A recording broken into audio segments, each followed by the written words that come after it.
first is I work on ships. I don't have a home base or a car or anything like that. Yes. And that was great. But now that that is no longer happening, when I was traveling home a few weeks ago, I began to feel fear about my new life and about the trajectory of that. All right. And what is it you are afraid of?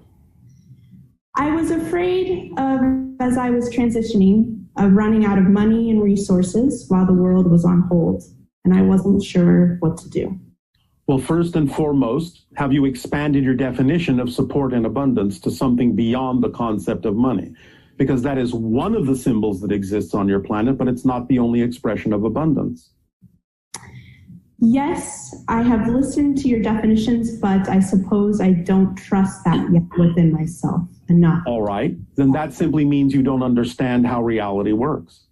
Okay. So a deeper understanding, taking time to have a deeper understanding of what the mechanism is that's already creating your reality experience will give you a little bit more of a certainty of how you can allow yourself to more consciously direct it in the way that allows you to know you are supported. Because remember, it's not possible to not be supported, but you will be supported in what you believe is possible for you to be supported in, including the fear of not being supported. So if you hold on to a belief system that says you might not be supported, you will be supported in that belief. Do you see the irony and the paradox there? I do. So the idea is to recognize how things work is that it's not possible to not be supported, but you get to decide what you're supported in. And if you decide that it's more real for you to feel that you're not being supported, that's what you get supported in. So it's up to you to decide whether or not you prefer to be supported that way or some other way, because the issue isn't about the idea that you're not supported. The only issue is, how do you want to experience the support, positively or negatively? You get to make that decision, because the mechanism doesn't have a mind of its own, and it won't contradict you when you decide you prefer to be supported in a particular, more positive way. So I suppose then moving forward, just continuing to follow my highest excitement will get the momentum going. Well, don't leave out the rest of the formula, because this is what many of your people do. They always latch on to, oh yes, I'm following my passion, and they conveniently forget the rest of the formula. Do you know the whole formula, all 4 parts? I believe so. Well, can you repeat it? The next part is following your highest excitement with no expectations on the outcome. You actually skipped from 1 to 3. You might have to remind me of 2 and 4. Part 1 is to allow yourself, yes, to act on your passion as often as you possibly can, to the best you can, until you can act no further on it. That's number 2. Number 3 is no assumption, no insistence on what the outcome should be. Number 4 is remain in a positive state no matter what the outcome is, so that you can receive the benefit from it, no matter how it looks. You have to have the entire formula there, and you have to act on it precisely in order to experience that it's actually working to your advantage. You follow? You do. Does that help? It does. And I suppose just with everything that's going on now, that really it really doesn't matter in a sense, correct? Exactly. It's how you use it that matters, not what it is that's happening. Because everything that's happening can serve double duty, positive, negative. So it's how you relate to it, how you use it, how you respond to it that matters. That's what makes the difference in your life experience, not what it is. What it is a neutral prop. Something is happening. How do you respond to it? That determines everything about your experience of that particular thing or circumstance or situation. That's very good. Thank you. This is how reality works. So that's what we were saying, is you simply have to develop a clearer understanding of how the mechanism actually functions.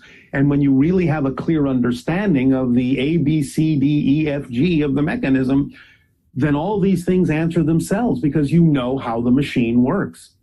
And you have the instruction manual, and all you have to do is follow the instructions. And if you do that, the machine will work as advertised to your advantage. Simple as that. It's no more complicated than that. You just have to understand that this is how reality is created by you.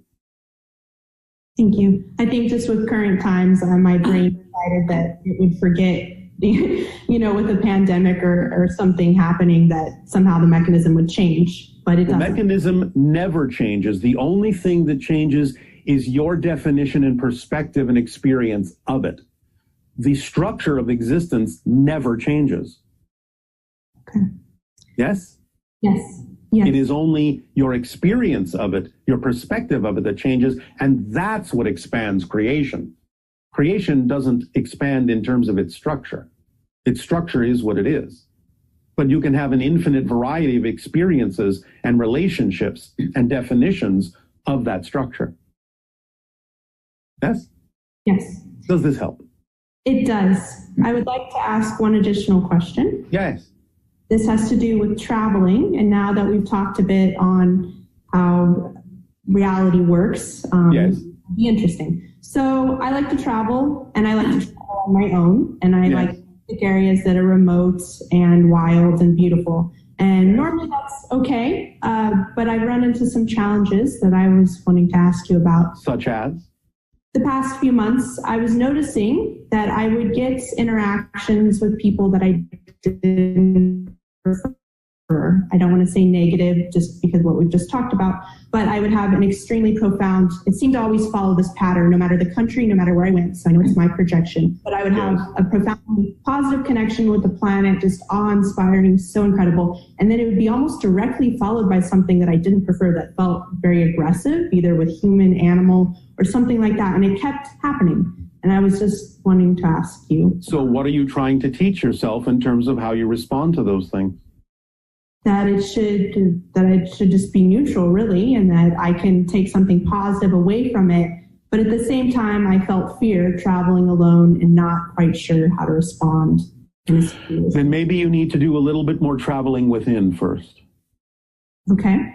And structure yourself in a way that you understand more clearly that you have an indestructible core, and that no matter where you wind up or what you experience there, it is all something that can teach you in a way that adds to your understanding of yourself if you use it that way.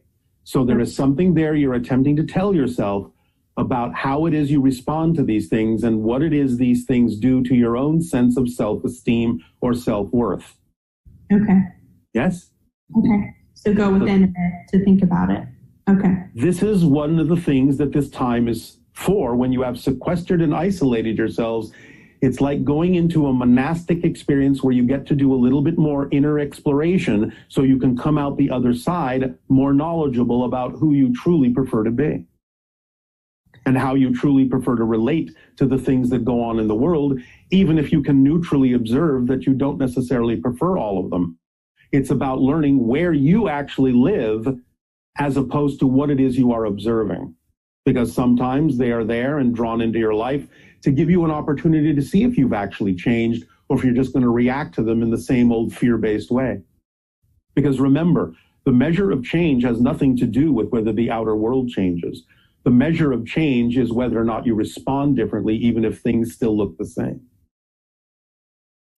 But isn't it kind of an interesting thought that if you're responding differently, you're kind of in a different vibrational state? So maybe those same things that you prefer wouldn't even happen to begin with. It might not, but the point is you wouldn't care.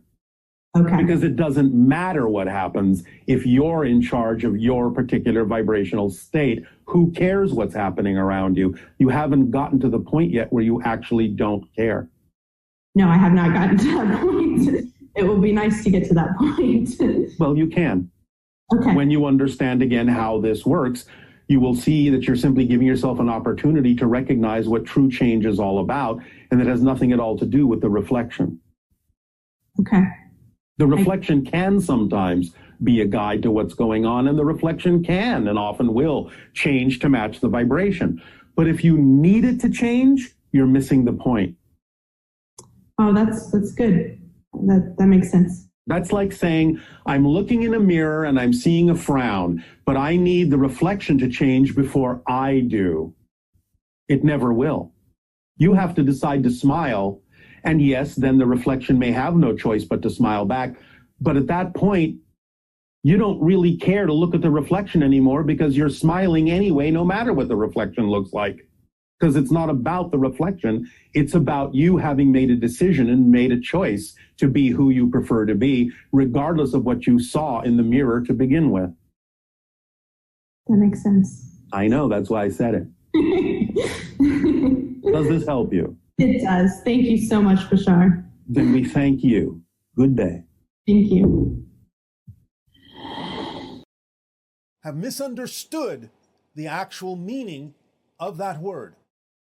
It is an ancient Sanskrit word, but most people on your planet have come to think of it as some sort of retribution or punishment or comeuppance or just desserts, so to speak. Someone might do something to you that you feel hurt you, and then maybe later something happens to them that they don't find pleasant, and many people on your planet go, karma. They got what they deserved. That is not the meaning of karma at all in its original form. The Sanskrit word karma simply means action. That's literally what the word means, action. And as we have said many times, actions are the language of physical reality. So this is understood in ancient times as the idea of the actions you take to rebalance yourself if you find that you have taken some action that brings you out of balance. So it's not an issue of punishment. It's not an issue of retribution or comeuppance or deservability in that sense. Yes, your actions have consequences. Of course they do. What you put out is what you get back. That's the law. But the idea is that karma is really just a guiding mechanism, a mechanism to allow you to be more aware of when you are out of alignment with your true vibration, so that you can take whatever actions are required, whatever karma is necessary for you to bring yourself back into alignment with your core true frequency, your core vibration. So it's important now, in this day and age of clarification, of definitions, to let go of the idea that karma has anything at all to do with retribution or punishment, and allow yourself to begin to take and use it in a more conscious and responsible way, to constantly guide yourself in the recognition and the discernment that you may have created a situation or a circumstance within yourself by some actions that may have moved you out of alignment with your integrity, with who you really prefer to be, and use that awareness to take the actions necessary to bring yourself back into alignment. That is why we have often said that as soon as you recognize you're out of alignment and choose to bring yourself back into alignment, choose to explore yourself and let go of those things that have brought you out of alignment and allow yourself to go back into alignment, you have erased your karma. Again, not meaning the idea of punishment, but the idea of the willingness to take the actions necessary to right yourself, to guide yourself, to course correct yourself through life, and bring yourself back into alignment. Now, this is why what we have just described is the answer to when people ask, well, this person, no names shall be given, does things that are very much out of alignment, very negative, and yet they never seem to really reap any consequence of this. They don't seem to be subject to the so-called law of karma. That's again because karma is not a punishment. The idea may sometimes be that a person's belief systems that are negatively oriented may allow them to experience some negative things in turn, but that's because they're holding on to the negative beliefs that caused them to go out of alignment to begin with and are still holding on to them, which can attract more negativity as a downward spiral into their lives. However, there are people on your planet, you generally label them as either sociopathic or psychopathic, that simply do not have the awareness within themselves because they've never been taught to, or simply have some particular physical reason for disconnecting from that aspect of their consciousness, so that they do not have the correcting mechanism. They do not know how to take the actions that would bring them back into alignment, because the belief system that they have developed within themselves allows them to believe they are not doing anything that is out of alignment, and therefore they see no reason to activate the karmic actions that would bring them back into alignment, because they don't believe they're out of alignment. So again, this is why some people may continue to do very negative things and never seem in any way, shape, or form to be held responsible for these things. Nothing bad ever seems to happen to them, as people on your planet say. This compartmentalization of beliefs and the belief that you're not doing anything negative because of the lack of connection to the karmic actions necessary to bring you back into alignment is the reason why this can occur.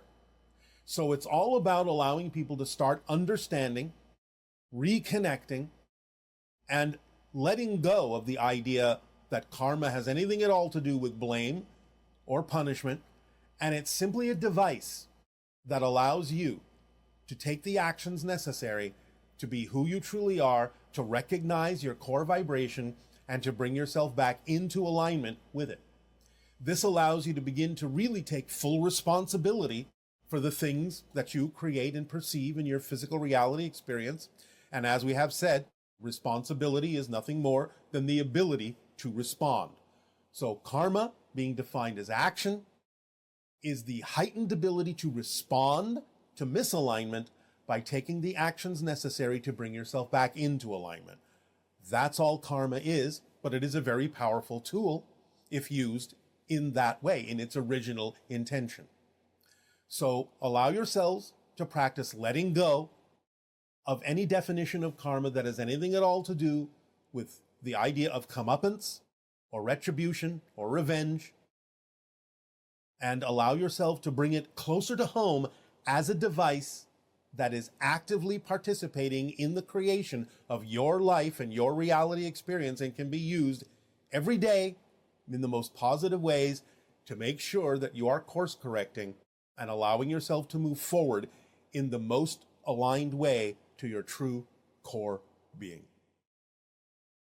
Now, we thank you for allowing us to provide you with a more modern and updated, and yet at the same time ancient definition, the original definition of karma.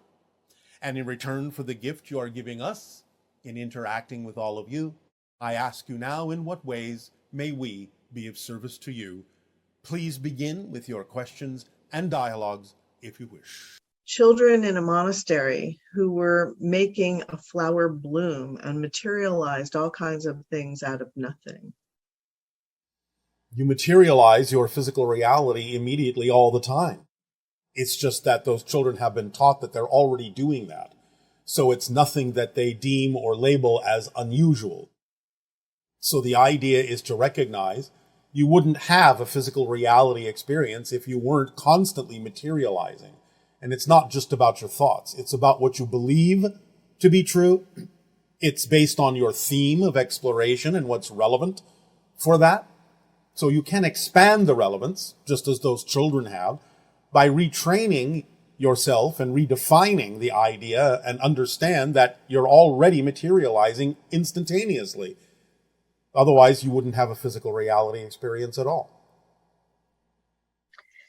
Is it also possible that when we're in a momentum and there's a certain manifestation that it's about to occur, that we can actually then create the thought that, oh, I want this, and then boom, it appears as if it's suddenly appearing. But it can happen that way in the sense of the thought being an echo of something you already know is about to happen. It's not that the thought creates it, but the thought may be representative of the fact that you are aware that you're about to manifest it in linear time. Very interesting. I want to ask you about relationships after this life. Yes. Will I know my wife and children when I transcend? Will my love for them still be as strong as it is now? Yes. And in fact, it will actually be more all-encompassing. Because again, you are immersed in unconditional love in spirit. So it's not in a sense that it's stronger, but it's broader. It encompasses more. You see more deeply into that particular being. And yes, of course, you will experience them and many others in the afterlife, so to speak. What advice do you have for people who are grieving the loss of a pet and who can't seem to get any signs or communicate with them after their passing? Is it likely that pets will reincarnate to be close to their humans again? And why do some animals choose the experience of being abused? So that perhaps they will evoke the compassion in humanity to make sure that animals are never abused again, by example. So it requires action on your parts when you perceive the abuse of anything, be it animal or human or any other being, to take the action necessary to make sure that these kinds of relationships don't continue in the future. Reincarnation, as we have said, in a sense, can be created as an experience, and many times it may seem as if an animal has reincarnated to rejoin the human. It is another animal, however, but they may take on the vibration by being in connection with the pet that has died and exhibiting the same frequency to the human, so the human will see the flow through, the connection of that particular frequency to remind them of the pet that is now in spirit. So the animal that is with you physically may be acting as a conduit of communication for those in spirit who have passed on, so that you know that the connection still exists. I would suggest that you drop any insistence or expectation for how the spirit animal should communicate with you, and just trust that when it is necessary, you will become aware of a synchronicity that reminds you of the animal, or any time during your daily experience you may suddenly think about the animal, then that may be indicative of communication. And as we have said with regard to human, in the idea of grieving for them, you may find that the grief is simply the way you interpret their communication, because you label it as a loss. So grief sometimes can actually be representative of the fact that the animal is attempting to communicate with you, but you're only experiencing it as grief because you keep labeling the idea as if the animal is missing. Whereas if you understood that the animal is present with you, just in a different state, and the animal attempts to communicate with you, you wouldn't necessarily experience it as a loss, and therefore would not feel it as grief.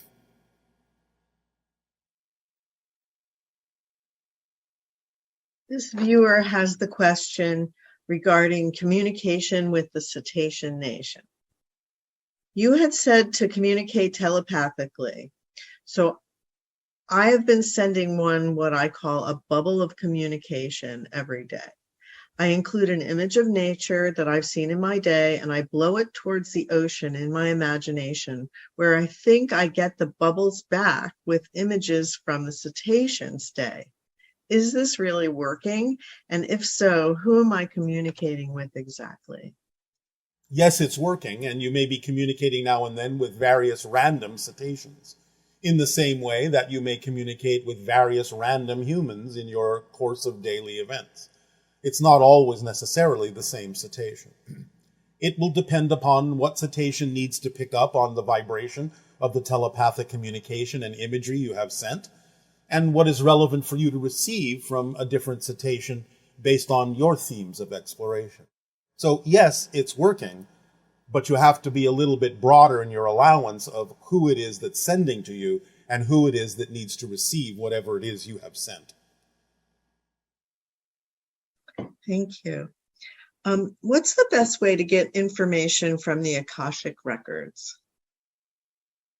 Well, again, don't think of the Akashic records as a particular place separate from any other place.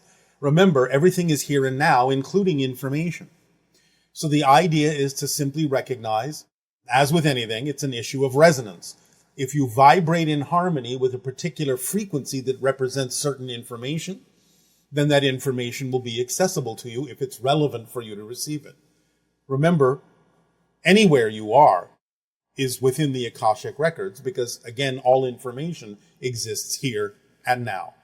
Lose some of the idea of space and time, start really understanding and feeling that you are in the now moment and that all information is here now with you. And again, if you have a particular passion or interest in certain information, then focus on that and vibrate according to that passion. Feel that excitement about that information. Remain quiet and calm, and just be open to receiving it either through synchronicity or in your mind or whatever way it needs to come to you along the path of least resistance. And the information that is relevant and necessary will appear. And some say Akashic records can be rewritten to twist history. I believe Akashic records work to keep everything that has ever been acted upon, felt, or thought crystal clear and that they cannot be messed with. Is that true? Yes, they cannot be messed with. What someone is referring to is the understanding that there are many parallel histories. So depending upon a shift in your own vibration, relative to the idea of the Akashic records or information that is available to you here and now, you may shift into a parallel reality that has a different history. You're not twisting the history that was in the reality you were in. You're simply shifting to a different reality that has a different history. They all coexist simultaneously. So when you have different factions with different opinions of what is history, how does that intersect with the idea of each timeline has its own history? Because it does seem that history can be rewritten or it is written by those that are in power, so to speak. It depends on what you mean by in power, because everyone is in power. But the idea, again, is that you exist by agreement in a reality that contains the potential to shift to different histories. So you will seem to remain in one reality, but you will insist on a different memory of a different history, even while remaining in the same shared reality, so to speak. Because your definition of your reality at this time is that you can remember different histories, even while still interacting with those that are in different realities, seemingly as if they're in the same reality you are in, because that's the definition of your reality at this time. Now, of course, this does not mean that sometimes people aren't fooling themselves or lying about things to say, well, it's this way or that way. You have to be honest in terms of your integrity. But the idea is that, yes, it is possible for people in your reality to experience different reality histories at this time. And is it also the idea that if you feel like you have to force your version of history on others, that's a different energy that then would, how does that energy affect the idea of understanding your own history or the history of others? Well, again, this goes to what we said about the idea of lying to oneself, or again, not feeling empowered by the history that you actually insist upon. Because if that is a true history for you, then you will simply naturally align with it in a way that requires no forcing for anyone else to believe the same history that you do, because you are in a different reality. And so, what is divine timing, and can we influence it with our will of mind and manifestation? No. The idea of divine timing is simply the timing that is correct for you. So this is why we incorporate this idea in the formula of following your passion, because then everything simply happens in perfect timing. Divine timing and perfect timing are the same thing, relevant to the theme that you're exploring as the individual that you are. There's no difference, and it's not affected by will per se. It's affected by passion in terms of what you shift to experience the timing of different events that manifest according to your theme of exploration. And what is the mechanism of remote viewing? This is fairly long, so is this a good way to have some physical experience of what it's like to be on other planets and moons without limitation of the terrestrial body? And this person is not interested in spirit or dream visit, but in an experience where to some degree you physically feel the sulfur lava flows and hear the sounds of volcanic explosions. Yes, well, again, this goes to the idea, like the Akashic records, that everything is here and now, and it's not really remote viewing, although we understand what you mean by that linearly. The idea is to know that those other planets are here and now. And again, the more you can identify with them, the more you can resonate in harmony with those ideas, if that is representative of your passion, the stronger the effect can be of experiencing, at least to some degree, some of the physical phenomenology and manifestations that exist on those other planets. So again, losing the idea that it is actually remote and allowing it to be more here and now with you will allow you to experience some of those sensations that you're asking about. Okay, thank you. And in regards to old understandings, how would you update our understanding regarding shape-shifting? Again, there are many different versions of you, so to speak, you, in parallel realities. So it's the idea of resonating and identifying with those other versions, no matter how similar or dissimilar they may be, that are connected thematically to you in some way, shape, or form, and taking on those resonances, and even sometimes those appearances, to the degree that you can actually energetically convince others to see the differences in you as well, to share those parallel reality versions in what appears to be your reality. You're actually creating a kind of a bubble in which it's all right to shift to different versions, at least in appearance, of different versions of you in parallel realities to the degree that others can also perceive them. In a sense, does that relate to the idea of Darryl before he was a channel and then after he was a channel, that in a sense he learned how to provide that representation of your consciousness? To some degree, yes. Although again, shape-shifting can take it much further. If he was inclined, if it was necessary and relevant for his particular journey, he could resonate to the idea of our reality to the degree where we would actually start physically looking more like us. But that's not really necessary at this time. And I think some people have commented that at times he does look more like you.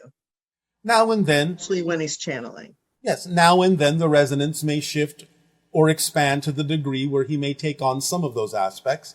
All we're simply saying is he doesn't really need to fully shapeshift into the direction or take on the aspect of us to the degree where we actually appear to you, at least not yet. Okay.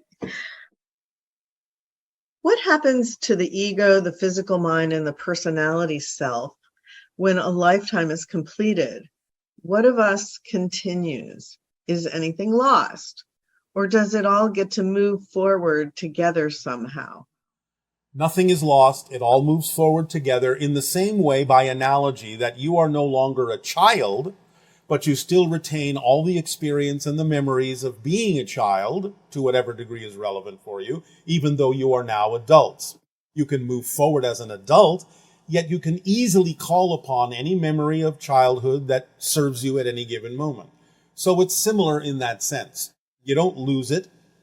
The identity and the personality of the physical being remains with you. You can access it and call upon it for experiential purposes at any moment you wish, as you even move on as a spirit into different realms and realities. So use the analogy of a child still being within you as an experience to call upon, even though now you are beyond childhood. Prana vacuum. Using today's technology.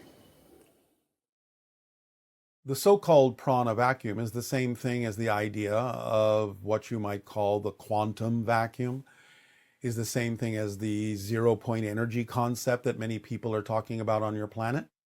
It exists all around you. The technology exists that you can use to tap into it in certain ways. Many of the kinds of things that people have invented that say it's tapping into the zero-point energy are not exactly doing so. But the idea is growing in the consciousness, the collective consciousness of your planet, until such time as that awareness evolves into technology that will truly tap into that prana field, the quantum field, the void, and whatever else you may wish to call it.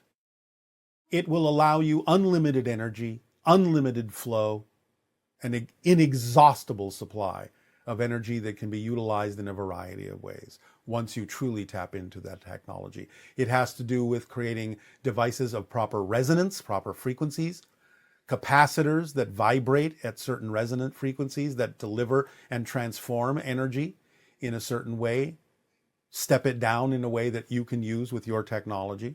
We have talked a little bit about this as a space-time antenna concept.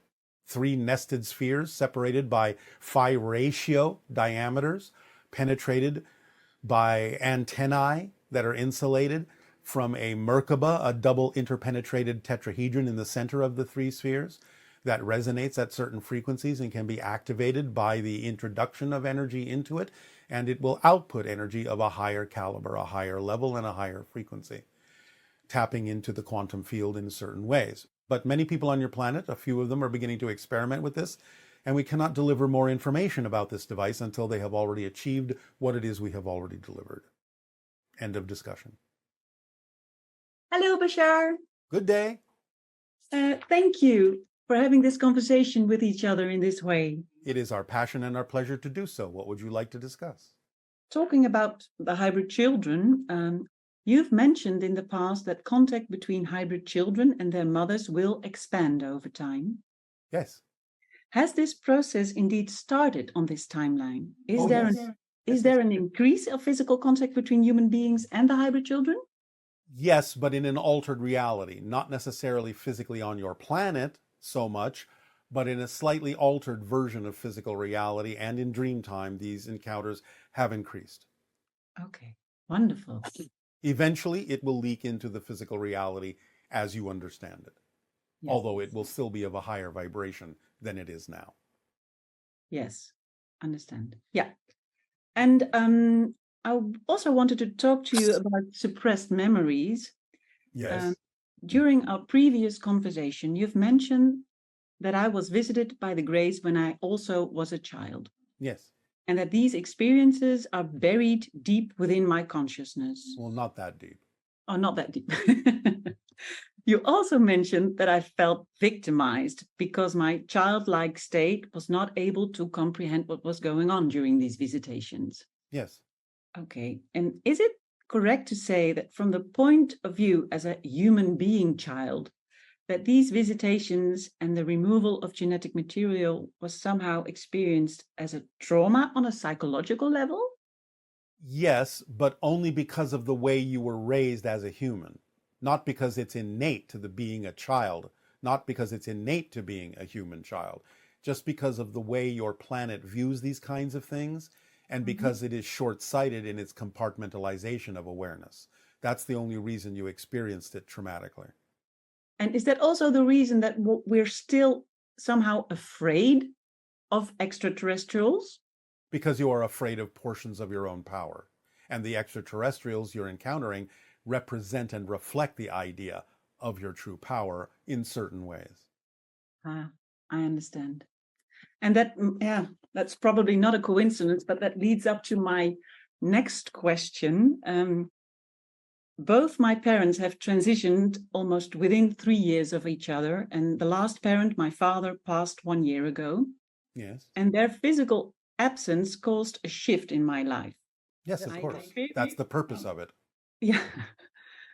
I experienced this as a tremendous opportunity to shed a whole bunch of negative belief systems that I have bestowed upon myself through their upbringing. Well, congratulations. That is a positive way to use it. Thank you. But I also sense that this tremendous opportunity is sometimes a bit frightening. Why? As if this whole new space that has opened up is sometimes too big to handle. Impossible. Otherwise, you wouldn't experience it. You only grow into the space you're ready for. So no matter how it looks, you're making a comparison, still using some of the outdated beliefs to view it, instead of letting go of those outdated beliefs and understanding you cannot experience more than you're ready for anyway. You can expand into it. That's why it looks that big, because that's how big you actually are when you let go of the limiting beliefs. Mm-hmm. I understand what you're saying. All I right. understand what you're saying. And I also am aware of the physical impact of this awareness. Yes. For instance, when my body is sleeping, Yes. it seems to respond to this awareness with an actual physical shock during the night that Yes. eventually wakes me up. Yes, it can, because again, your body's not used to that vibration or frequency of energy, but it can get used to it over time.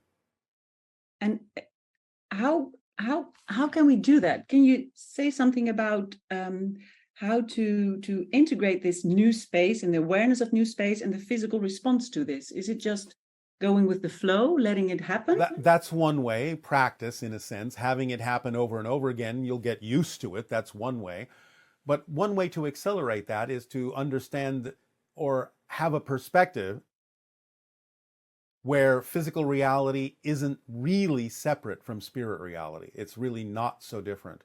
It's just that you've defined it as very different. You've placed certain definitions on physical reality that makes it seem so unlike spirit reality, when in fact it's a natural extension of it. Okay, and the physical body that reacts,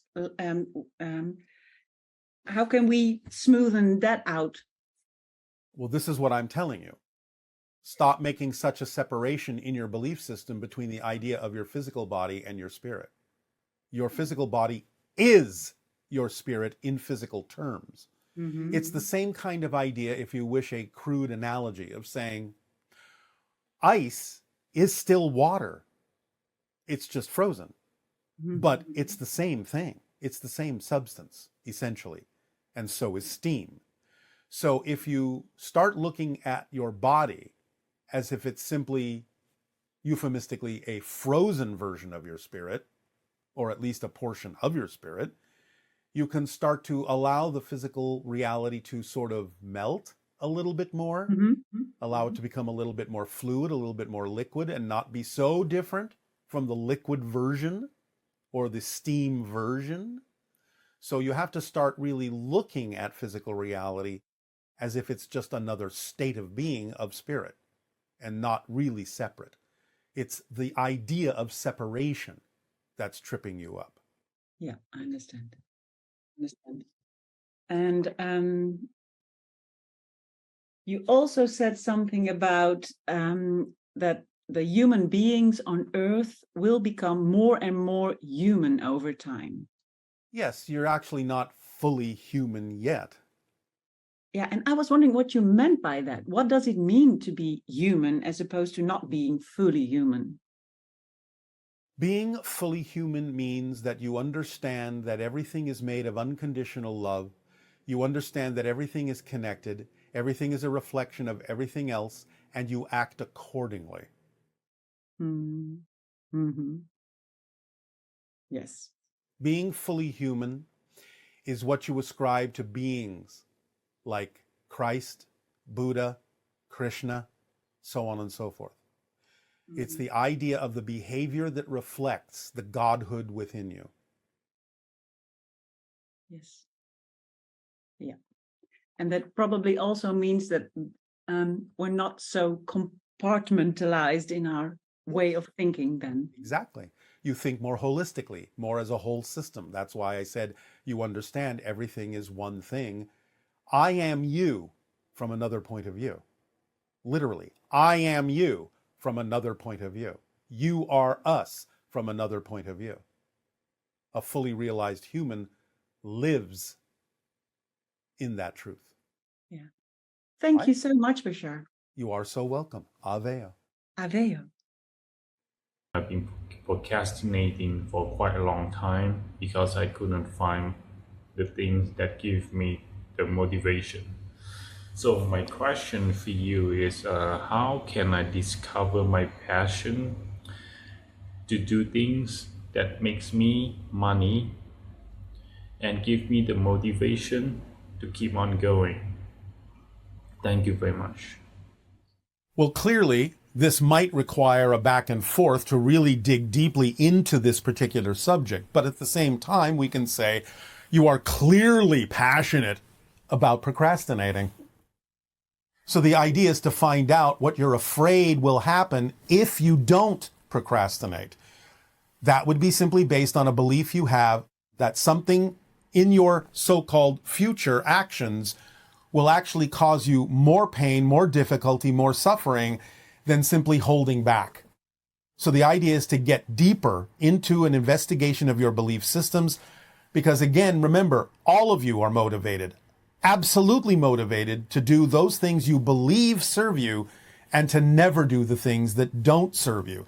So if you find that you're unable to move forward in the things you know could serve you, that must mean you have a belief system that says that moving forward would not serve you better than simply staying where you are. Once you find out why you're holding on to that belief, which, as I said, usually means you're afraid that something worse will happen if you do move forward, and you let that belief go as nonsensical because it's not a fact that that will happen, then you might start finding yourself more willing to act on things that are representative of your passion that can support you in a variety of ways, because you'll have reversed the motivational mechanism by no longer being afraid that moving forward will be worse than where you are. Hello. And good day to you. Good day to you, sir. Oh, sir, we are being formal today. Thank you, sir. You're welcome. I have a question about intuition in communication. Yes, speak up, please. No problem. Is the action of intuition a communication that is happening of something of our higher selves, or is it something that's beyond us, like, say, a creator or a guide? In that process... Well, it can be other things, but it always comes through your own higher mind, so that your higher mind can deliver it to your physical mind in some way, shape, or form that allows you to experience the harmony between your physical and higher mind. So it can come from a spirit guide, it can come from other sources, but it will always pass through what's relevant for you in terms of the higher mind. Okay. So the second part I have of the question is, there's an object that I've just come across that helps translate plants, and it's a box that allows it to go through musical notes. All right. And there's a musician who is playing with plants. Yes. And so in that process, it's translating the music, and it sounded like jazz. Yes. What the notes were creating. So is this a way for us to be able to use more in the future? Yes. And in that, same thing with musical instruments. As a musician, when I play, I can pick up a different instrument from different people. Am I more so connecting with the actual instrument's intelligence, or a higher being that's maybe in the instrument that was created, or an imprint of something? Why is it always or? Why not and? Well, that's the key question, is when I'm communicating with the instrument, Yes. is it more of myself that's processing through the instrument, or am I connecting with something that's within the instrument itself? Again, why is the question an or question instead of an and one? Yes, to both. Okay, so thank you. Yes. So when that's happening, as the musician's playing, Yes. are we also communicating through our guides? Yes. And the instrument or the imprint of whatever the wood? As you are playing an instrument, the instrument is playing you. Yes. And then the song being created in that moment, is that something what we could call a harmonic resonance? Yes. So our connection is essentially, it wouldn't happen without the two of us, but is there a third part in there too? Always. And what is that third part? It is the simulacrum expression that makes sense in your reality. It's the interpretation that makes sense to you in the focus that you are creating in your consciousness. The expression that is germane and relevant for the reality and the way that you're experiencing it. So essentially, the idea of a harmonic resonance is it's three parts. Yes, you understand the idea of a Venn diagram in your reality? A little of bit. A vesica piscis? Can you describe the two circles that overlap to form a third area that is common to both of them? That makes perfect sense. Yes. That's its own reality. That's its own archetypal consciousness. That's its own expression too. Mm-hmm. And this is what's happening even in the channeling, because you're not speaking directly to the channel and you're not speaking directly to me. You're speaking to a third consciousness, a simulacrum, a simulation that is germane for the translation of our thoughts into something that you understand in your reality. So in a sense, the communication when you look at somebody and there's no words, but that feeling is that universal connection. Yes, it's the reality you are co-creating with one another that you agree to communicate through as a third reality that is common to both of you, because each of you are creating your version of it in your own unique reality. Thank you. That clarifies a lot of what I've been coming to, my own intuition. All right. Because if you were to interact directly with us, you would find us to be very different than what you're experiencing now. Not that there aren't some similarities to our consciousness or our personality, but by interacting with us directly, we would be something very different than what you're experiencing here. This is a third consciousness, a third personality, a third identity that makes sense in your reality. Thank you. Yes. Have fun. Thank you. That's all my questions.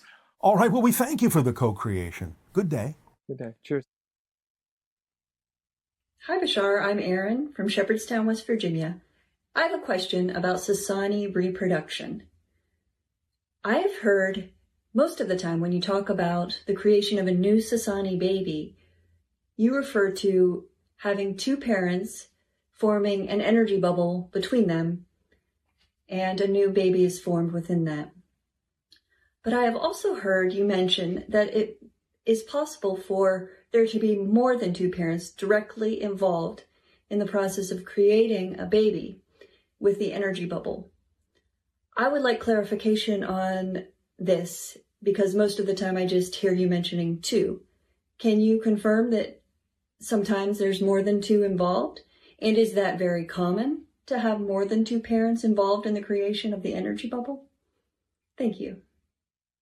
Yes. And in a sense, yes, it's not uncommon. It's not necessarily always necessary, but it's not uncommon. It depends on what vibrational states are relevant to be there for the newborn, what it is they, as a spirit, have selected to absorb from different identities in the creation of their own. So, yes, it can be more than two, and quite often it is.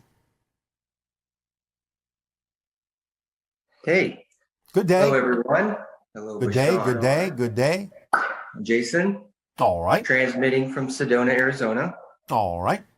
I'm fascinated with Taurus energy. I would love to discuss the dynamic flow of our electromagnetic field as a Taurus and the heart generating that field and the anatomy and physiology. What does it look like? Is it flowing both counterclockwise and clockwise? Yes. And is it going up the spine and out the crown and back, circulating back down? Well, that depends. But in describing the flow within the torus itself, It is going in more than one direction, and it is a woven sort of double spiral in the sense that it's flowing this way and flowing this way and flowing this way and flowing this way. Does that make sense? A double spiral, double figure eight.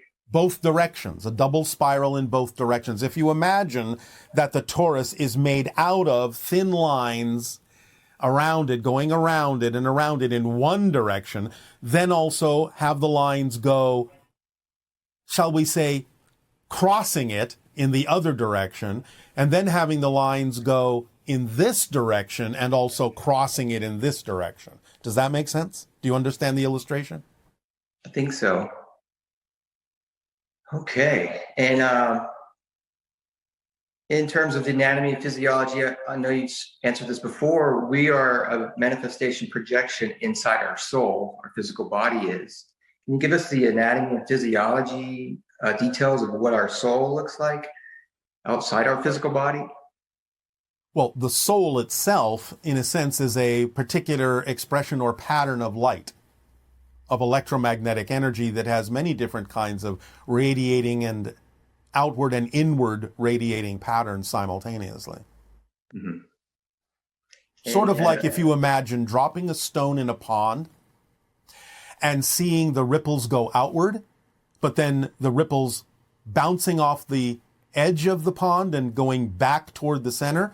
But imagine that happening simultaneously. And then imagine that in multiple dimensions, multiple directions. Mm-hmm. Is the torus field nested? We have bigger and smaller torus fields nested within each other for multidimensional being? When you say in each other, do you mean the physical persona, the higher mind, and the soul? Yeah. Yes. Okay. Now, as far as our holographic bubble that we are creating, and can you talk about where the belief systems are stored in our morphogenetic fields and how that translates to our thoughts and emotions that are then stored into our cellular memory?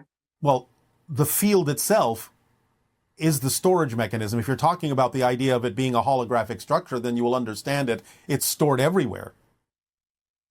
Within the bubble? Everywhere. Everywhere.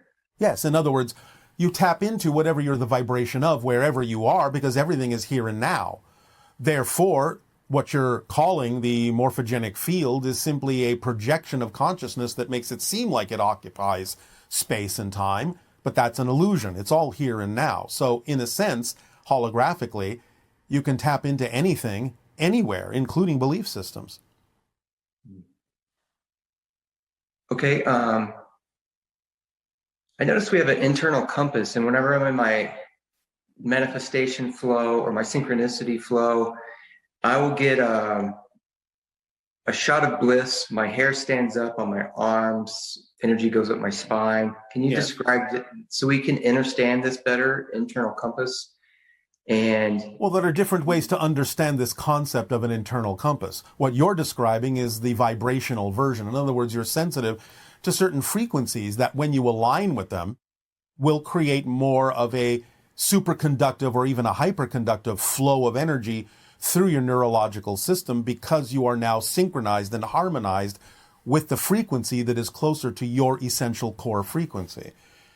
The idea of a physiological orientational compass within you is the product of the magnetite that exists in your sinus cavities that orients you to the magnetic field of the earth.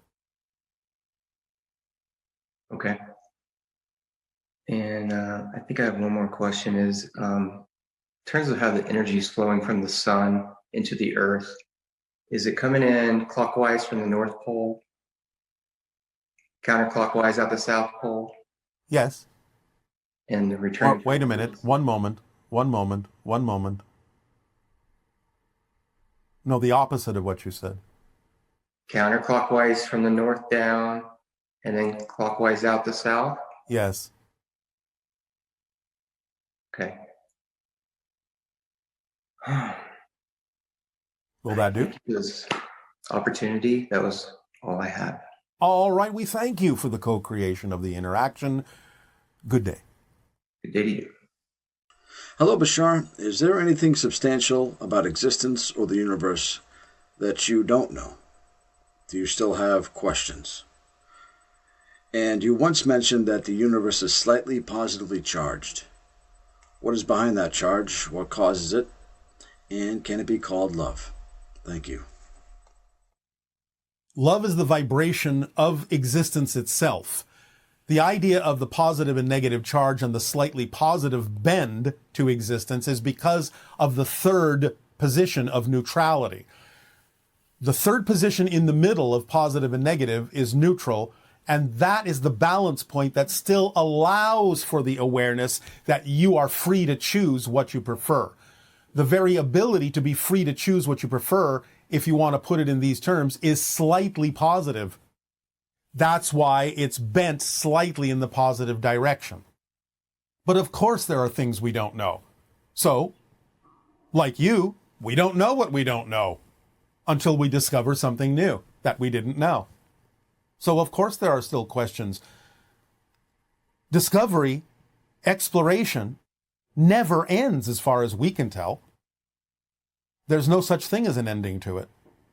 So of course there are things we don't know because there are things that are not relevant for us to know. And there are things we don't know that would be relevant for us to know that we will discover in the process of exploration of ourselves and existence. But unconditional love itself is the frequency. It's your translation of the frequency of existence itself. It's unconditional.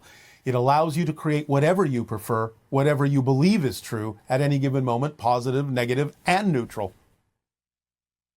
My husband, who had not heard any of it, comes to me and says, I had the weirdest dream. And this is already weird because he doesn't usually remember his dreams.